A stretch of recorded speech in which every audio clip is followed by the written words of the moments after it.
Good, just turned over to 1:30. Good afternoon, everyone. Welcome. Thank you for joining us for our September 12th regular council meeting.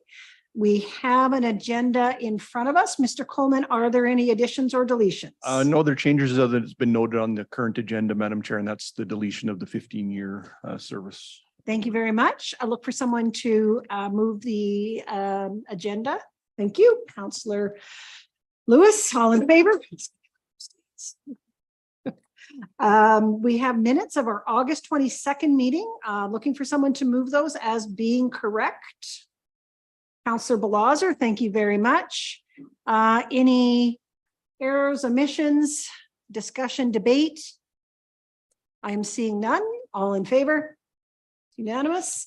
At 1:30, we have an opportunity for anybody who has joined us today in chambers who'd like to address council on an item that's not on the agenda, can do so now.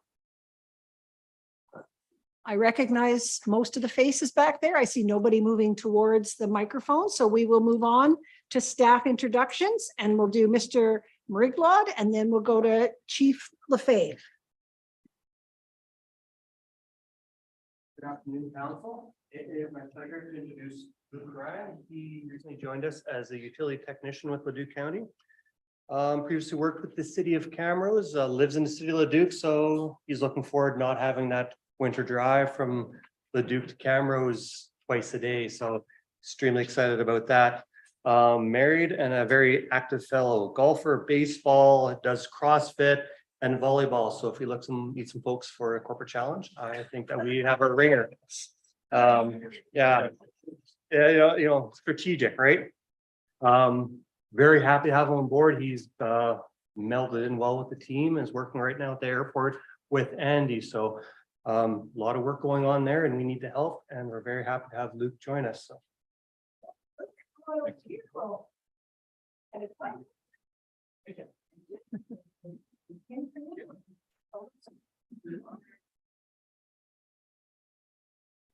And glad to have you join us and hope to have you for 15 or 20 years. Okay.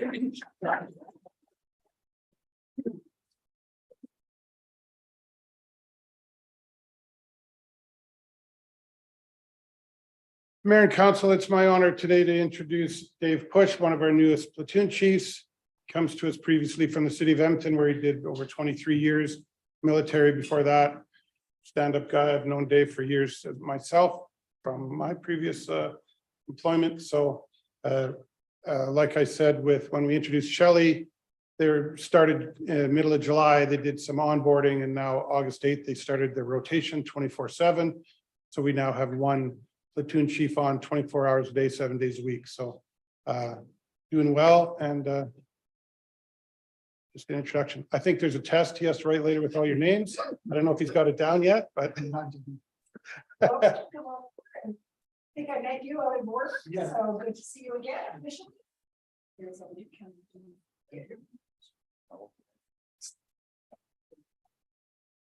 And again, welcome.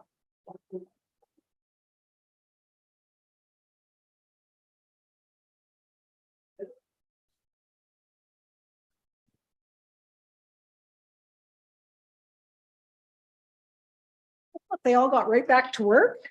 It's a good sign. On to county manager's office, and we will be looking at our citizen satisfaction results. Ms. Klamosko, are you taking the lead, or Michael's taking the lead, or hand it over? I take the lead. Hey, Mike. Now I'm good. Thank you. Thanks very much, Madam Chair. I'm here before you for a recommendation for that council receive the citizen satisfaction report as information.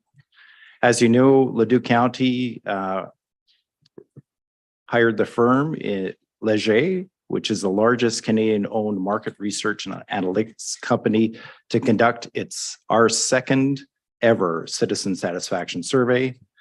The survey was open from May 26th to July 4th, and we heard 512 households. And this sample size is equivalent to 95% of the confidence level. I'll let Barry speak to that in a little bit more detail. The results, more importantly from the survey, will provide council and administration with information about the citizens' priorities and satisfaction with municipal services. Leger also completed a comparative benchmarks on key metrics using an Alberta Omnibus survey with 1,000 representative Albertans from June 16th to the 19th. And he'll talk more about that. We provided letters with unique codes to all of the residents to fill an online survey.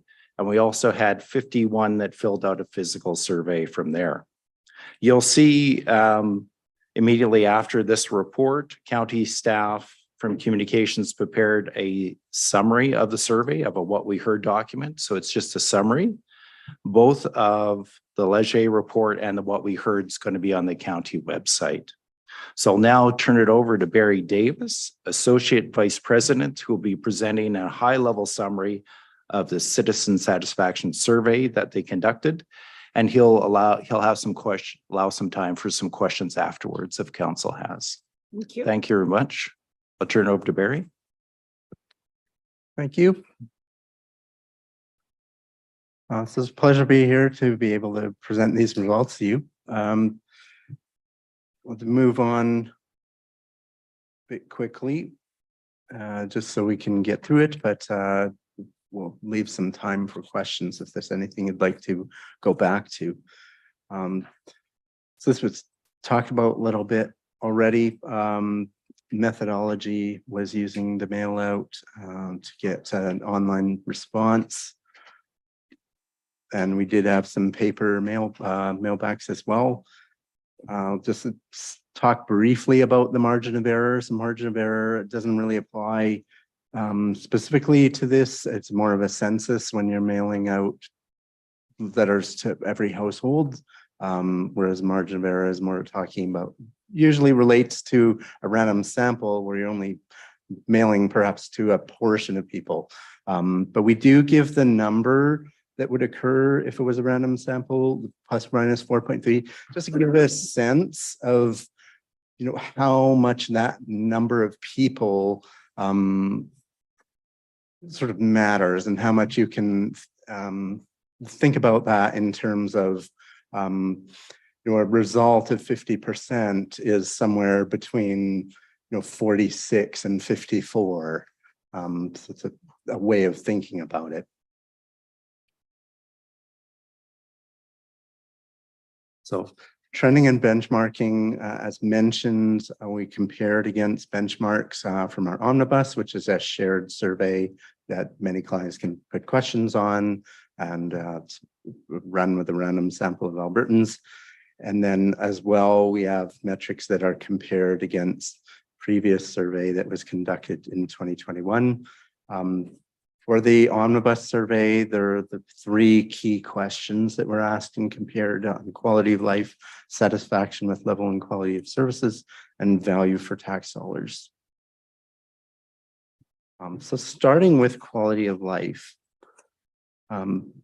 we asked what people think the quality of life is in Leduc County, and we saw that 90% of them fall in this very good or good category, which is a great result. And can see comparing, we've got different colored lines. So you can compare 2023, which is the dark blue, to 2021, which is the light blue. So we see, I wouldn't say a statistically significant improvement, but certainly if you saw that bar keep going up, it definitely looks like it may be the start of a positive trend. And then you have the gray line, which is the comparative benchmark sample of Albertans. So compared to Albertans as a whole, that's certainly a better quality of life perception in Leduc County. I'll just mention here as well, as we're going through this presentation, the questions are asked on a 5-point scale. And so we are doing this, as you can see here, this good net is basically combining the top 2 good and very good scores. So we also asked people about what change in quality of life has been in the past 3 years. We can see most people are stayed the same, just about 3/4 of people. If there's any red flag here, it's that the number saying worse is higher than the number that says improved. So that would be something to keep an eye on. It really isn't much of a difference compared to what people were saying in 2021.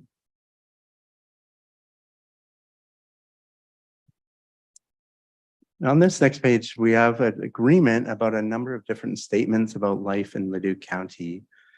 And so the dark blue is a strongly agree, light blue is agree. So those are the numbers we're looking at, and we've totaled those up in the column next to that. So you can see I would recommend Leduc County as a place to live.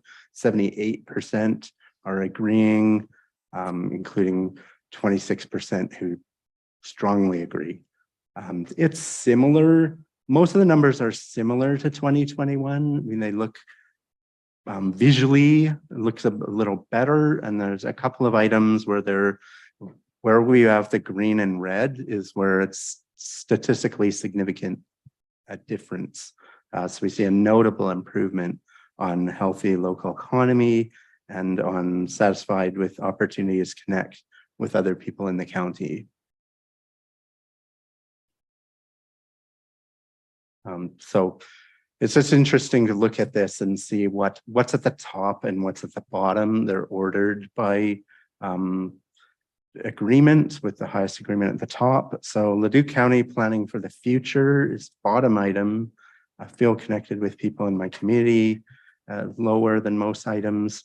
And that one, satisfied with opportunities with connect with other people, it's lower, but it's good to see that it's increasing from the last survey. On the top of the list, great place to raise a family, proud to live in Leduc County, healthy local economy, which again, that one we've seen improve since the last survey. So this is, I guess you could think about it as strengths and opportunities. This is another way of looking at the same information in terms of importance. And what we do here is what is called a key driver analysis using a regression. And we compare quality of life ratings that people provide to what ratings they provide on these statements. So we can see which statement has the greatest impact on quality of life. So in addition to knowing, did you do better or not as well for each of these, it's also how much does that matter? So recommend Leduc County as a place to live is the top most important item, as a standout. And it was also one that was very highly positively perceived. Again, second to the top one, the great place to raise my family. Again, that was one of the top most rated. So you want to see the things that are most important also be the ones that people are most happy with. And those are the things really to focus the most on. So planning for the future, that was one that was at the bottom on the last slide we looked at. So that's sort of in the middle in terms of importance. And that's an area that I find many communities are scoring lower on compared to other areas.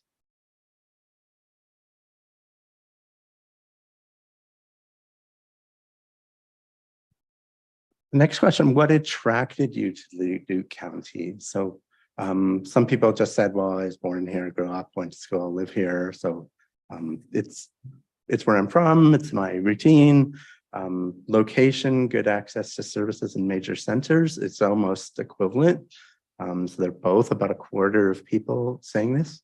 And people could say more than one reason. Farming, agriculture, and acreage living, families here. There's property and land available, country living and rural living, close to work and business, affordable, cheap, lower taxes. And then there's a number of other items that people mention. Just on the right side are just some we included in the report some examples of verbatim responses, just so you could get a little bit of the flavor of the context and what words people were using to describe these things. And so here we show that visually, what words do people use when they're describing Leduc County? So home, peaceful, rural, diverse, great, farming. So you can see a lot of different words, and the larger ones represent the ones that more people are saying.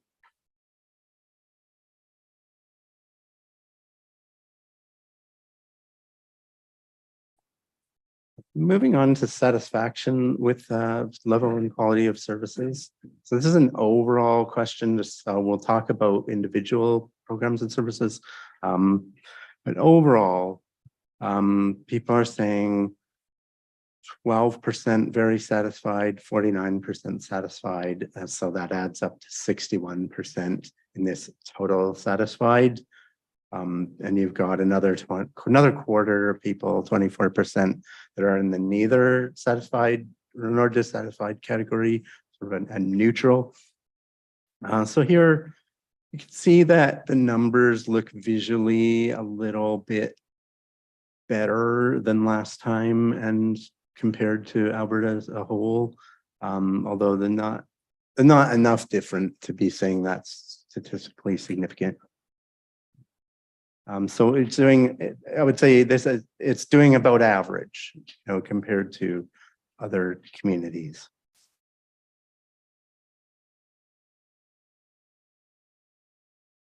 So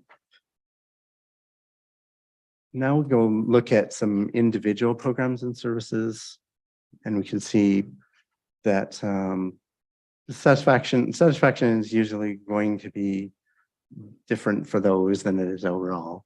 And here we show there are only slight differences here when we're comparing these two columns. If you see on the right side, there's a total column, and then there's the columns for specific demographic groups that these statements apply to seniors and to families and youth, right? So you can see how those compare.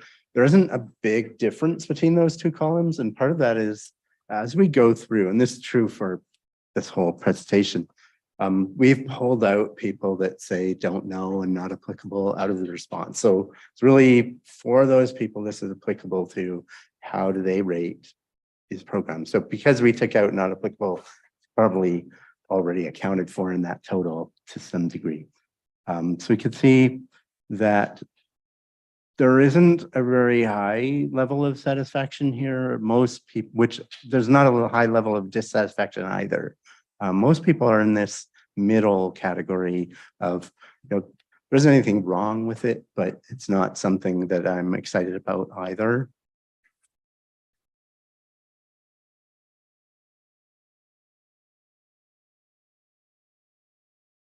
And then moving on, here's some more programs and services here. So fire and rescue, we see higher ratings for these items. So fire rescues at the top, with 3/4 of people that are satisfied. Fire permits, 2/3 of people. Traffic enforcement, just over half. And dog control services, just under half of people. Parks and campground, and those top items are rated by many people. Everyone understands those things. The bottom ones, somewhat fewer people rating those. Not everyone necessarily uses these, but we have about half or more people satisfied on those parks and campgrounds kind of questions.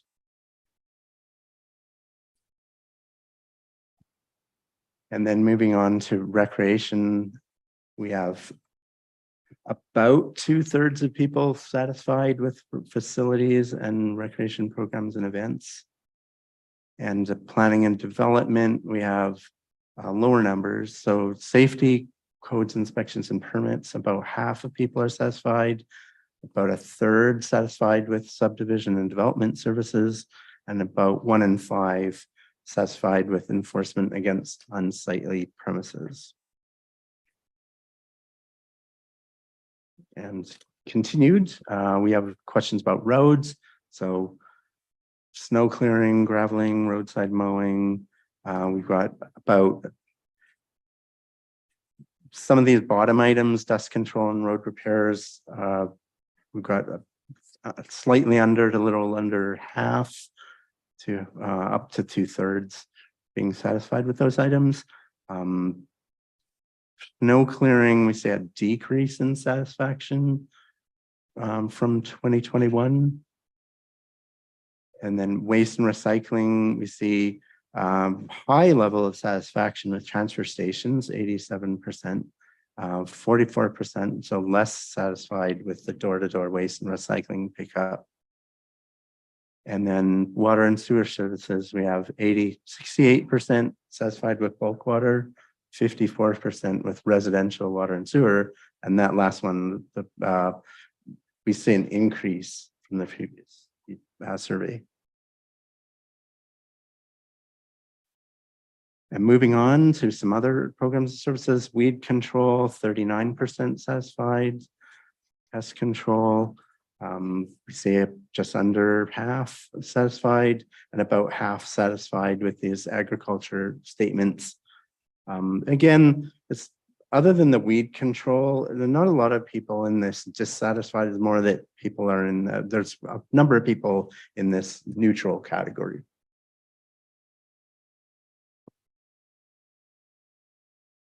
So then we had people say in their own words, in case we missed anything important, are there anything else that you're satisfied with in the county? So people mentioned primarily good service at the county office and departments, responsive staff. And then we see a number of different kinds of comments made about other things. So, and some of them we asked about and they just also mention again.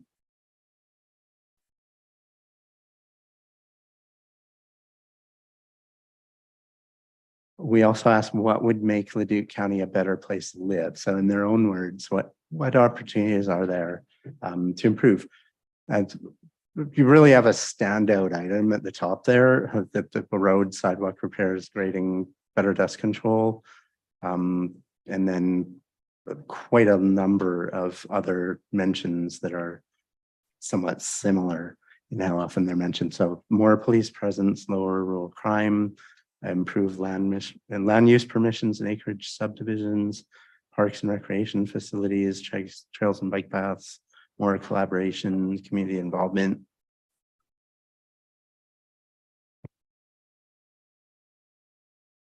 And moving on, levels of service and taxation. So we asked this question about value for tax dollars. And it's this is the third benchmark question where we ran the question on the omnibus. And here we can see 7% say very good value, 38% good value. So those add to 45%. And we can see how that looks slightly higher than the last survey and significantly higher than what we're seeing on average across the province. We can see those, there's another table to the side there where we're just like running this question across the other questions about quality of life and program satisfaction.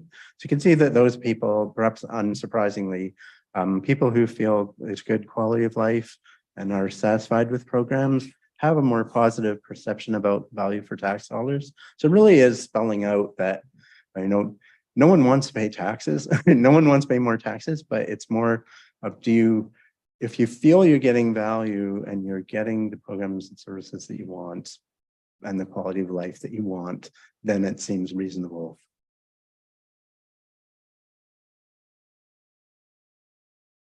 So moving on, important local issues facing a county today. So we have a couple of standout items there: infrastructure, road maintenance, upgrades, dust control. So I've seen that come up a few times now. And crime reduction and public safety, which is we're hearing that really everywhere.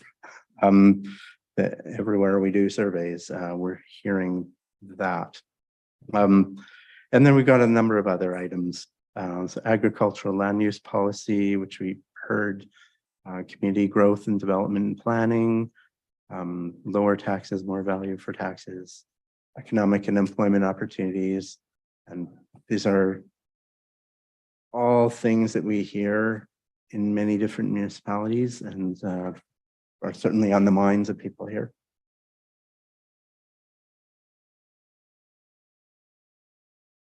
The next topic is about communication.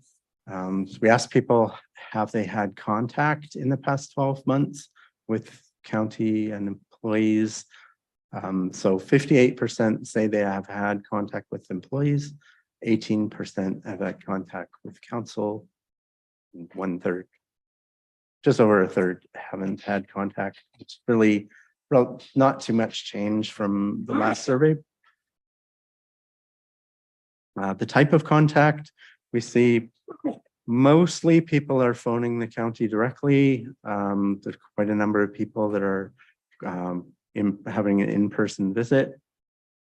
We see a decline in phoning the counties, and you can see there's looks like there may be some slight increases on some of the other items, right? Visiting, when you combine them, visiting county offices, website, in writing, the combination of those things seem to be picking up.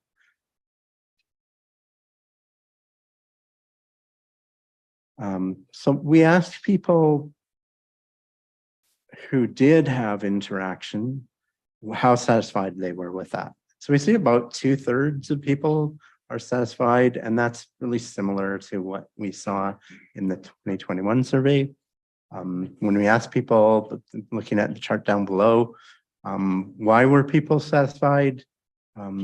Timely response, good communication, good follow-up, friendly, personable service, issues and questions were solved, good customer service, provided guidance.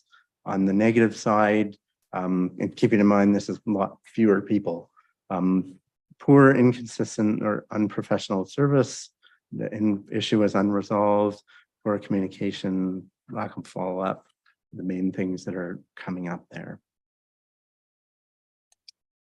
And then we asked about satisfaction with personal dealings. So top of the list, most people agree county staff are courteous and helpful, they're knowledgeable, easy to get a hold of when I need them. So those seem like important things, and then scoring well on those. About half, just over half of people saying county practices open and accessible government, responds quickly to requests and concerns. The quality of service is consistently high, and staff are able to meet diverse needs of residents. And then the lowest item, just about half of people, counselors are available and responsive to my concerns or questions.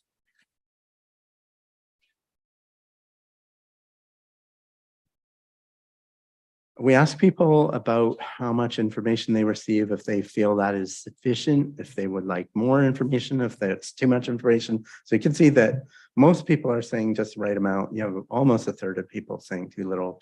Almost no one is saying too much. So I think it would be clear that it would either be a matter of providing the same or more is what people are wanting. And it's certainly something that we see. I can't think of any community I've looked at where this wasn't the case, where people really were rarely people are saying they get too much information. The main source of receiving information is primarily direct mail billing inserts and the County Chronicle. Although we see both of those have decreased. And then we see email, county website, and newspaper advertisements a little lower. The email and website, you see those have increased since the last survey. On the right side there, it's broken this down by age, just so you can see how this compares. The 35 to 54, more using the direct mail and billing inserts, 55 and over, more using County Chronicle, as well as newspaper. And then that middle group is also using the Facebook page. We see website visitation has increased since last survey. We see the highest usage being in that 25 to, sorry, I should say 54 age group. And in terms of how useful that information is, we see 26% of people are saying it's useful. It's an increase over, looks like a bit of an increase over the last time. Ease of finding information, again, an increase over last time, 54%. A number of people in that middle camp of it's useful, but not necessarily very or extremely.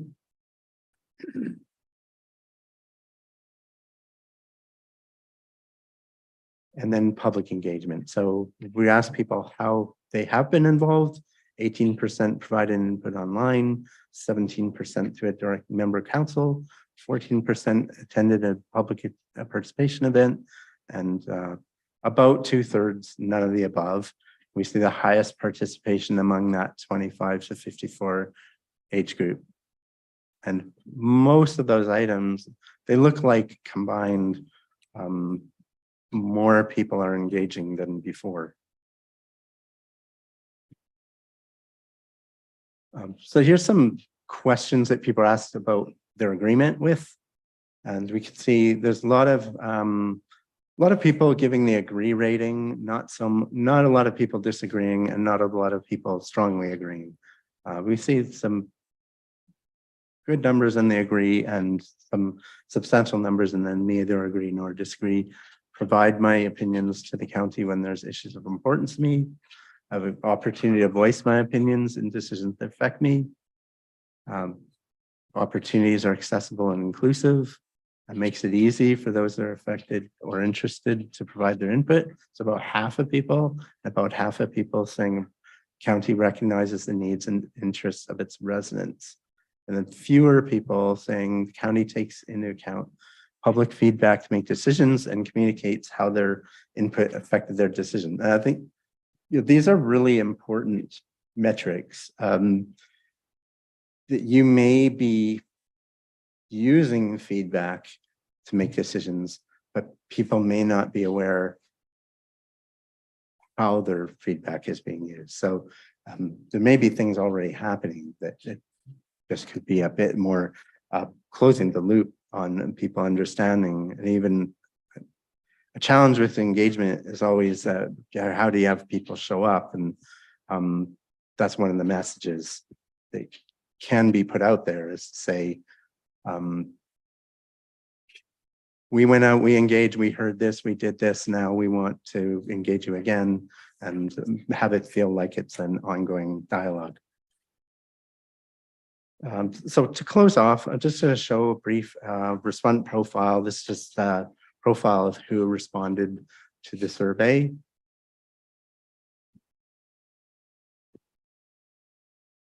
This is over a couple of slides and open it up for any questions that anyone may have. Okay, thank you very much. Appreciate that as well as the very thorough package we have that we have on our computers here. Any questions related to the satisfaction survey? Go ahead. Looking at your responses, probably below 10%. In your opinion, is that an accurate reflection of what we would see with the higher response rate from, I believe you mailed out 6,000 plus responses and received 500 plus back. So in your opinion, does that provide the trend that would run through with a higher 20, 30, 40% participation rate? Or is this somewhat skewed by the lower response rate? I would say it's a typical response rate that we would get in a municipal survey with a community of this size. I would think if it was in Edmonton or Calgary, you'd probably get a lower response rate than that. So I would say the smaller the community, the better response rate you probably get. But I would say that's about 10% is, I would say, fairly typical of using this method and in this size of community. Okay, any other questions? I find it interesting that people responded about crime reduction, which is not kind of in the control of the county. Any comments on, I know it's a big issue, especially rural crime. How do we use that feedback to either communicate differently or move forward with other plans? Yeah, and thanks. And I would step back from and even say we are finding over time that things are getting more cloudy in terms of what people think different levels of government should be responsible for. And so, and this is a great example of what people want improvement, and they're looking at all levels, really. And so how is it actionable for you? In some cases, it's lobbying it's sort of talking to other levels of government. And there may be ways municipally that you can work on some things, but some things may lie on a different level and it may be more of a discussion. Agreed. And I think that you're right. I think the different levels of government, until you need support or you're looking for something, you're actually not even sure of how they exist. But we do know from a council perspective that lots of times we're the first call to get support in other places because we're also the most accessible because we live and work in the same community. Any other questions? Appreciate it. I will just finish up with just another comment, which is there's actually nothing in here that was specifically surprising. I mean, we're continuing to work on infrastructure and roads. I think that is not only our biggest expenditure from the county is working on infrastructure. It's also the thing that people use every day or have access to every day or need every day. And so, we will continue to work to improve them within the budget that we have. So that was not surprising. They are better. Go ahead. Just a comment that for future discussions that we have in council, we often refer back to our citizen satisfaction survey to get a feel of where the residents are. So this is great information to have every year. So thank you. Thank you. All right. If there's no further questions, look for someone to move the report for information. Councillor Smith, thank you very much. Any further comments, questions, or debate? Seeing none, all in favor? That is unanimous. Thank you very much. Right, thank you. On to 5B, Chief Lefebvre. We're going to talk about, 5B1, Fire Guardian additions.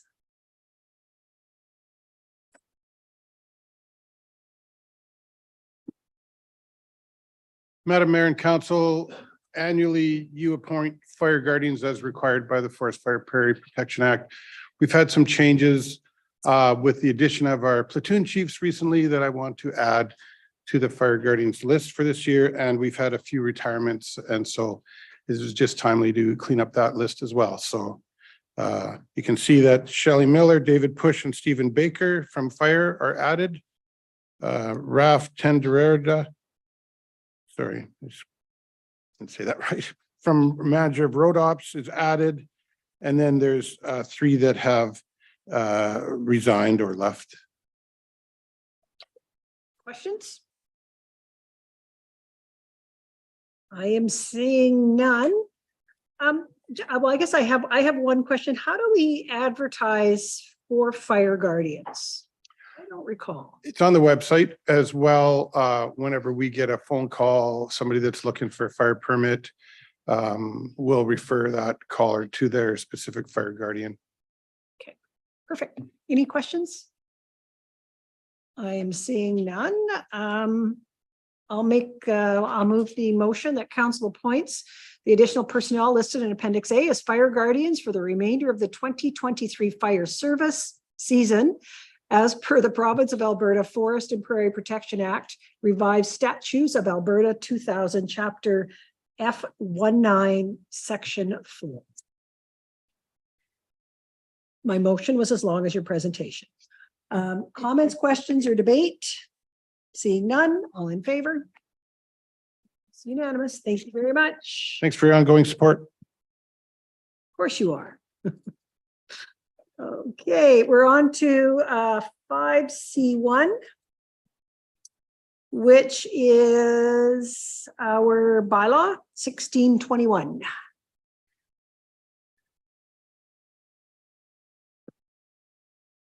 Good afternoon, Council.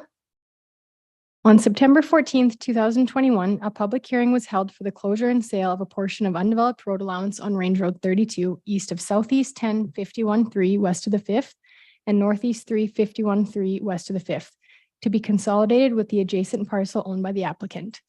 The Leduc County Council provided first reading of the road allowance closure bylaw after the public hearing adjourned. As per Section 22 of the MGA, Alberta Transportation and Economic Corridors must approve the bylaw prior to second reading. Administration submitted the road allowance closure bylaw package to AT on November 21st, 2021, and received final approval on July 11th, 2023. Administration was advised that the Land Titles Office will reject the description of the road allowance closure and land sale of Range Road 32 adjacent to Southeast 10-51-3 west of the 5th and Northeast 3-51-3 west of the 5th. The applicant hired a legal land surveyor to provide a legal description and consolidation plan that will satisfy the land titles requirements. Bylaw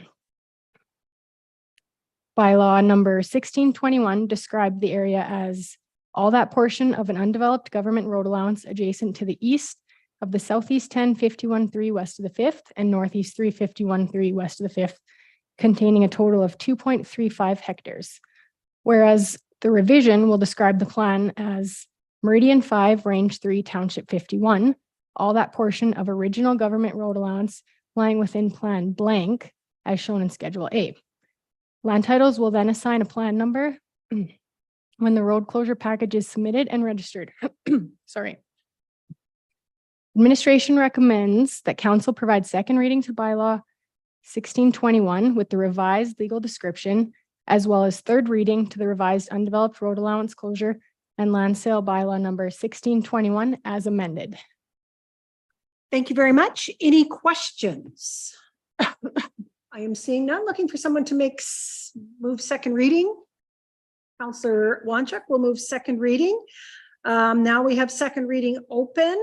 Looking for someone to propose an amendment as described by our administration. Councillor Scobie. Okay, so any questions? Do we have a motion number for that amendment? I'm sorry. Okay.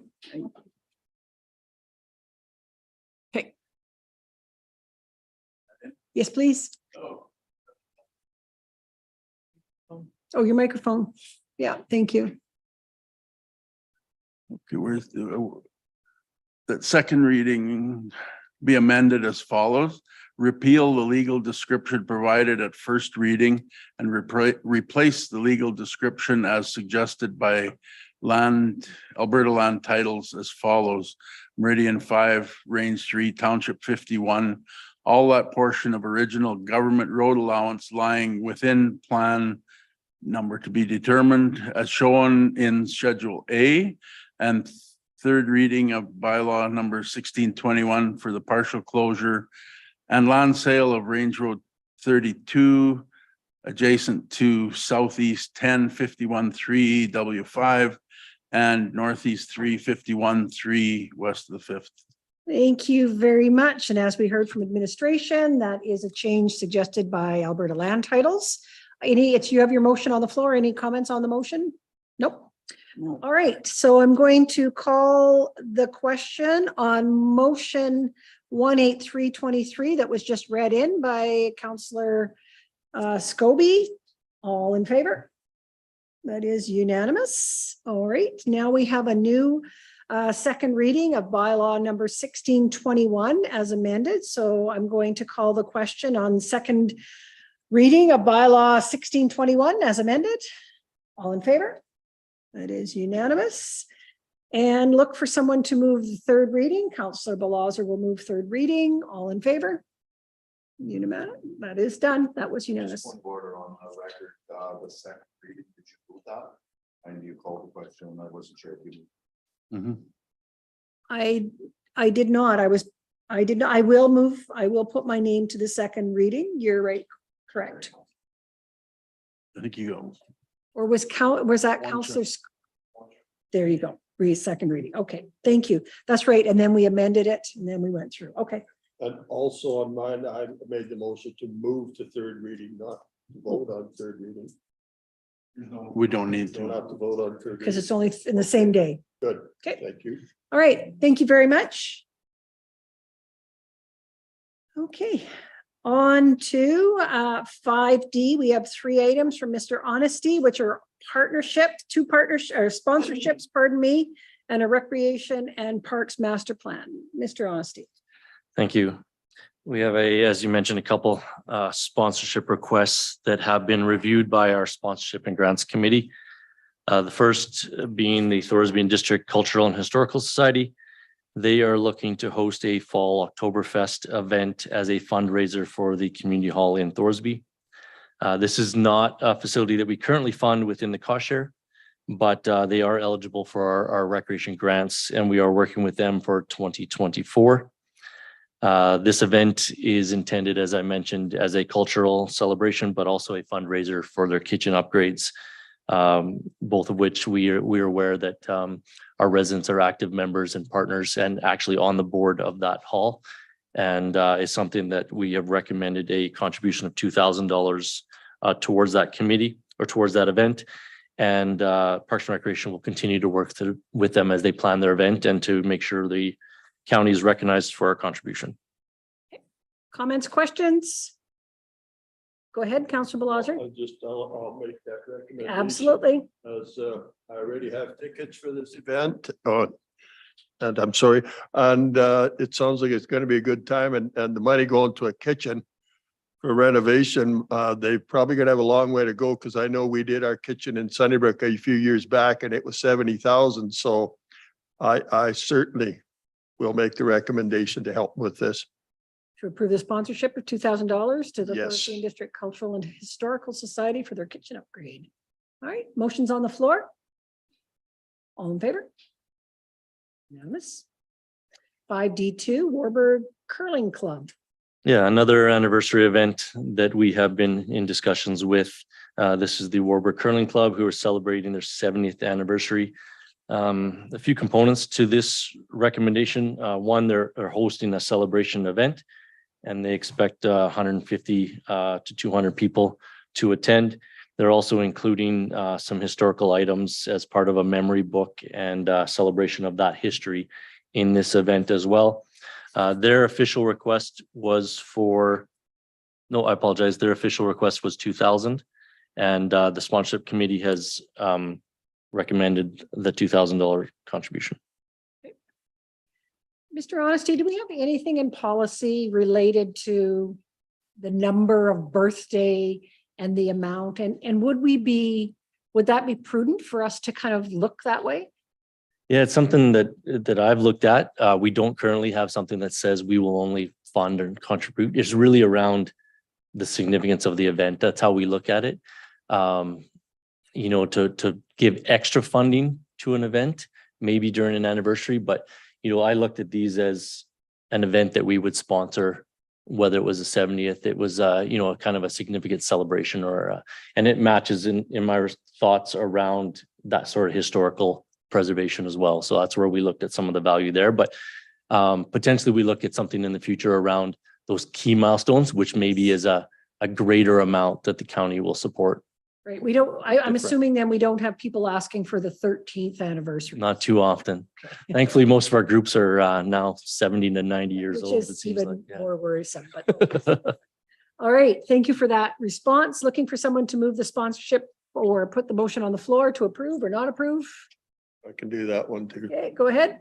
Yeah, I'd make the motion that council approve a sponsorship with $2,000 to the Warburg Curling Club for the 70th anniversary celebrations. Just to add to that, I curled in that place 45 years ago or more, so it's gonna be a good celebration. Okay, thank you very much. Any comments, questions, or debate on the motion? Seeing none, all in favor? Unanimous. Recreation and Parks Master Plan. Thank you. For the last year, administration and council has been involved, has been working to revise our recreation parks master plan.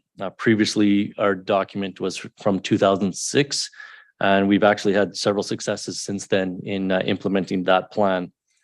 We consulted with RC Strategies, a firm in this capital region, and they have led us through a process which included a review of our current practice, engagement with the community, as well as our stakeholders, and a review of the needs of our community. From there, we have prepared a plan which sets a new vision, values, and goals for the department or for the services that we provide, as well as a list of actions that can be implemented throughout the length of the plan. They've also identified some of the challenges we can anticipate in the next 15 years, specifically around our growth and development, specifically our urban development. They also highlighted some of the successes that we have, which is our cost sharing agreements and our support to our volunteer not-for-profit groups. Once council supports this plan, obviously it will lead to our actions in the future years as part of our budget, business planning, and through the implementation of this plan as we go forward. So our recommendation is that council adopt the Recreation Parks Master Plan. Thank you for that, Mr. Honesty. One of the things perhaps missing in your report or would be helpful as a go forward is actually providing information about how many times council has actually looked at this and had our fingerprints on this plan. This is not the first time council has looked at it. We've had the opportunity to, I think, meet with the consultants once in person and 2 or 3 times via Zoom. We've had other opportunities to look at it. And I think for anybody who might be, joining us today, council is well versed in this plan. It's not just the first time. And so maybe as a go forward, for any of those opportunities where we've looked at things in workshop, if we can just highlight that in the report, so our residents know that we've done our due diligence around understanding what's in these reports. So that's not just for you, Mr. Honesty, but you just happen to be the guy. Councilor Smith? I'd like to add to that as well. We did have a look at this a few weeks back, and I was pleasantly surprised that a couple of the items that we spoke about in that workshop actually made it in short order. So there were a few changes that went right down to the last workshop, were taken into consideration and included into a document that we've spent a lot of time with. Always improving, they're always looking better, again, serving the growing needs of the community. So we have been really involved. It's a big document, but council is well versed. And again, I guess congratulations to you for actually adding some of the stuff even at a later date when it's a little bit more difficult and taking that feedback. Thank you. I would just like to add to that I know how long we've been working on this, and it's great to see how much of the previous plan was implemented. I'm excited to see what will be implemented for this new plan. It's a great document that anyone can pick up and read. It's great to see pictures that you kind of recognize the places. They're not just stock photos. So that was great too, what I liked. And again, if I may, just to add on, kudos to you and a very small but dedicated team in recreation. That one of the things noted on our citizen satisfaction survey was around, satisfaction with recreation, which is difficult because we're running that through 5 cost shares, 6 cost shares, plus our own facilities and parks and all of that. And people are noticing it and they're appreciative of it. Again, this master plan will guide us moving forward. And I think that's really important and demonstrates that we are actually planning for the future. Looking for someone to move the master plan for information. Councillor Verdi, thank you very much. Any further comments, questions? All in favor? Unanimous. Thank you. Councillor Smith? Motion to move in. We have a number of in-camera items. Councillor Smith has made a motion to move in camera at 2:25. All in favor? It is unanimous. And we will just take a 2-minute break while we move into the in-camera.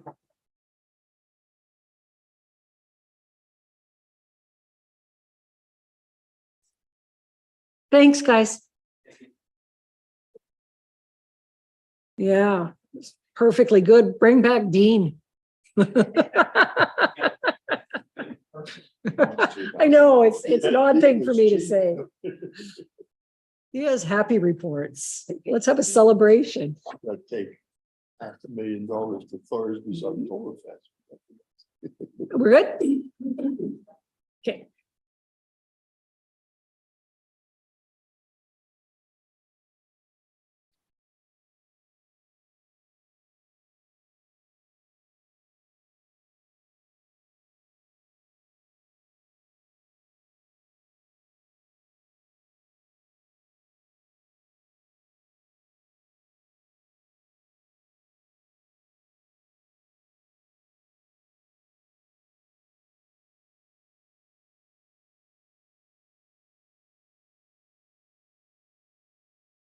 Okay, thank you very much for joining us. We've just come out of our in-camera session. We were moved out of in-camera by Councillor Lewis. No decisions or motions were made in camera, but we do have two motions arising from our in-camera session. Councillor Smith, would you like to make the first motion Yes. as per the land proposal? Yes, that council authorized administration to enter into a final land agreement for the purchase of 16 plus give or take acres of land located at roll 6602-500, and that's subject to final approval. Thank you very much. All in favor? That's unanimous. We have a second motion coming out of another land sale in New Sarepta. Looking for someone to move that. Councillor Lewis? Absolutely.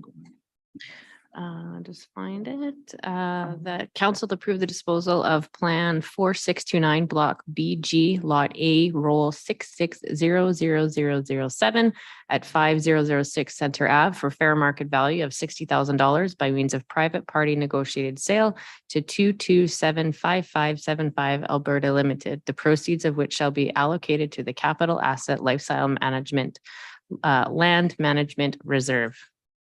Okay, thank you very much. Second motion on the table. All in favor? That is unanimous. Thank you very much for joining us today. We will be adjourned at 3:17 p.m. Thank you.